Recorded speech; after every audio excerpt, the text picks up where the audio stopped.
BTech के second semester में आपको मैथमेटिक्स 2 पढ़ना पड़ता है। मैथमेटिक्स 2 में एक चैप्टर है वेक्टर कैलकुलस, जो कि सबसे लास्ट यूनिट है। मैथमेटिक्स 2 की सबसे लास्ट यूनिट है वेक्टर कैलकुलस। वेक्टर कैलकुलस में आपको 2 पार्ट्स देखने को मिलते हैं। पहला होता है differential part and second part होता है आपका इंटीग्रेशन पार्ट। डिफरेंशिएशन पार्ट में बहुत सारे टॉपिक्स है, जिनमें से सबसे ज़्यादा इंपॉर्टेंट है डाइवर्जेंस, कर्ल, ग्रेडियंट। ये 3 टॉपिक जो हैं वो सबसे ज़्यादा इंपॉर्टेंट है। और इंटीग्रेशन पार्ट में जो है आपका वो लाइन इंटीग्रल, सरफेस इंटीग्रल और वॉल्यूम इंटीग्रल, प्लस इनका जो है एप्लीकेशन दिया गया है, जैसे कि गॉस थ्योरम, स्टोक्स थ्योरम और एक थ्योरम और है। बात करते हैं डिफरेंशिएशन पार्ट में डाइवर्जेंस, कर्ल और जो आपका यहाँ पे ग्रेडियंट है, ये कैसे निकाला जाता है।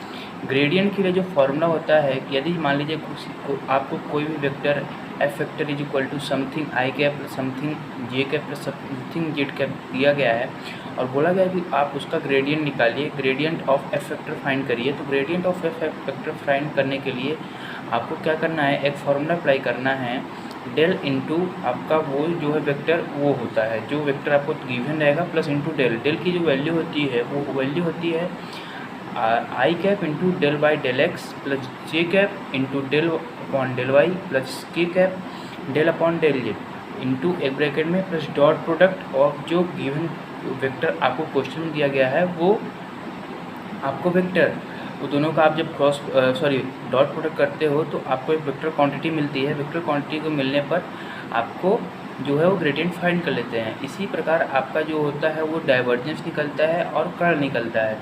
कर्ल निकालने के लिए यदि आपको कोई गिवन वेक्टर दिया गया है और बोला गया कि आप find the curl of this vector, curl मैं बोल रहा हूँ CURL कर्ल, तो आपको ये बोला गया कि find curl of this vector, तो क्या करना है, आपने क्लास 12 के मैट्रिक्स में मैट्रिक्स को सॉल्व करने के लिए एक फार्मूला पढ़ा होगा। वहाँ पे वो फार्मूला दूसरा था, यहाँ पे फार्मूला दूसरा है, बस उसी से सेम है। जैसे कि आई कैप, आपको पहले मैट्रिक्स को बना लेना है, I cap, J cap, K cap को लिखना है फर्स्ट रो में, सेकेंड रो में डेल अपॉन डेल एक्स, फिर del upon del Y, del upon del Z, यानी कि पार्शियल डिफरेंशियल इक्वेशन और पार्शियल डिफरेंशिएशन हम करेंगे इसका।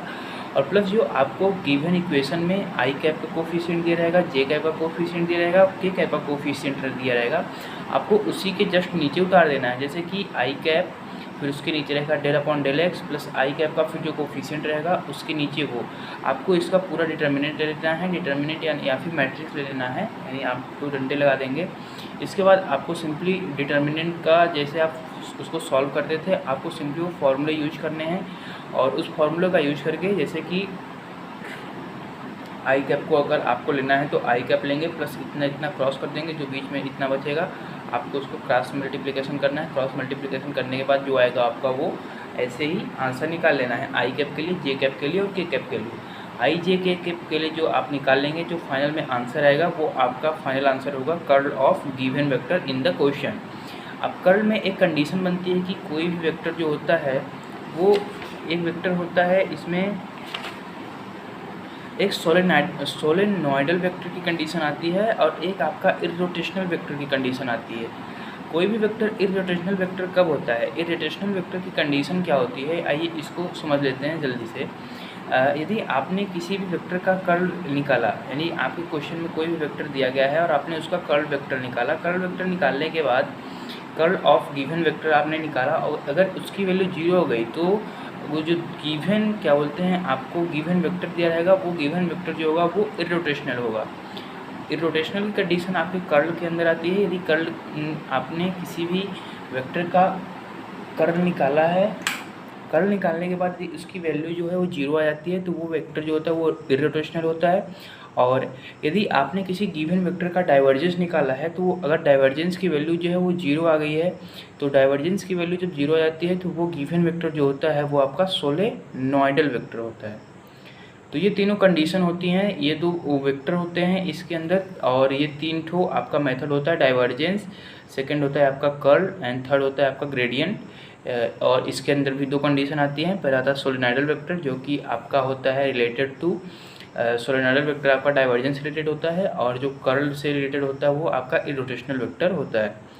सो आई होप दोस्तों ये वीडियो आपको पसंद आई होगी। इसी तरह की और वीडियो के लिए चैनल को सब्सक्राइब कर लीजिए ताकि आपको और इन्फॉर्मेशन मिल सके। Thank you.